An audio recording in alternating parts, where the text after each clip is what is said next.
Jadi ketika para wanita keluar daripada rumah menimbulkan fitnah, maka di sini Ibnu Hajar memberi solusinya. Bagaimana dilakukan oleh seorang wanita ketika dia keluar daripada rumah tidak menimbulkan fitnah. Ini sebagaimana termaktub dalam kitab Syarah Unqudul Jain halaman 19. Waqala Ahmad bin Muhammad bin Ali bin Hajar fi zawajir an iktirafil kabair idza tarat imra'atun lil khuruji li zirati walidan masalan kharajat lakin bi izni zawjiha ghairi mutabarrijah ay ghairi mudhiratin lidinati wal mahasinil lirijali wa hali kauniha fi milhafatin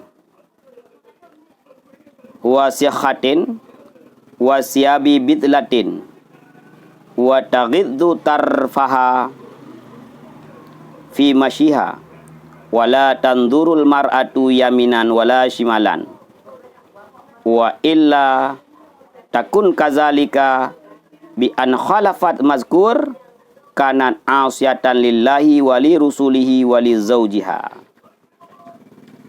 Jadi di sini Ibnu Hajar memberi solusi kepada seorang wanita ketika dia keluar daripada rumah agar tidak terjadi fitnah pada dirinya, agar dia tidak berdosa. Maka beliau mengatakan ketika seorang perempuan berhajat memang butuh untuk keluar, sesuatu hal yang mesti dia keluar, adakala sebab tidak ada orang lain yang keluar, ataupun butuh untuk mengunjungi keluarganya seperti ayahnya, maka ketika itu si wanita tersebut dia harus meminta izin kepada suaminya. Jadi dia keluar dengan izin daripada suaminya. Kemudian yang kedua, tidak boleh mutabarrijah, tidak boleh berhias, tidak boleh bersolek, tidak boleh memakai lipstik, memakai bedak, memakai sesuatu yang itu bukan daripada asal muasal dirinya. Tidak boleh. Yang ketiga, tidak boleh menampakkan, mendahirkan hiasan, baik perhiasan yang dipakai ataupun aurat. Maka dalam hal aurat tersebut, si wanita wajib menutup warna aurat dan bentuk aurat. Maka dia memakai pakaian dari ujung rambut sampai ujung kaki menutupnya. Kemudian tidak boleh memperbagus ketika dia berjalan di depan para lelaki.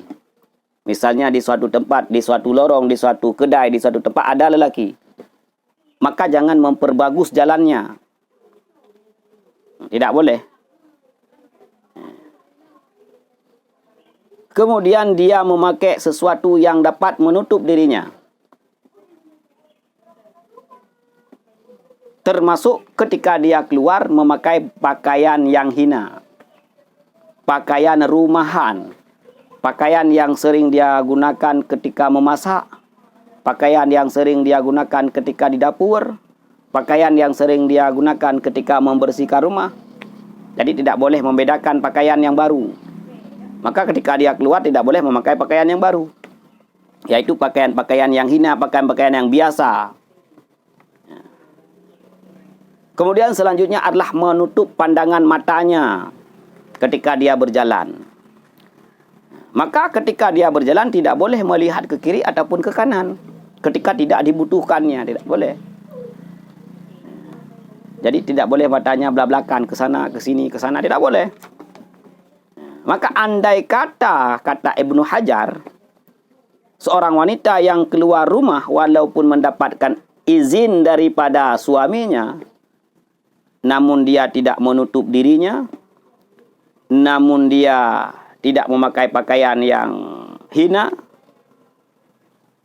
namun dia tidak menampakkan perhiasannya, maka ketika itu kata Ibnu Hajar, wa illa kanan asyatan, maka perempuan tersebut adalah perempuan yang sedang bermaksiat kepada Allah Subhanahu wa taala, sedang bermaksiat kepada Rasulullah sallallahu alaihi wasallam, sedang bermaksiat kepada suaminya, melanggar daripada ketentuan solusi ketika keluar daripada rumah, maka mendapat 3 maksiat. Maksiat kepada Allah, maksiat kepada Rasulullah, maksiat kepada suami. Oleh karena itu, kita sebagai seorang suami, maka senantiasalah menasihati istri-istri kita tentang bagaimana caranya ketika dia butuh keluar daripada rumah, setelah kita memberi izin kepadanya.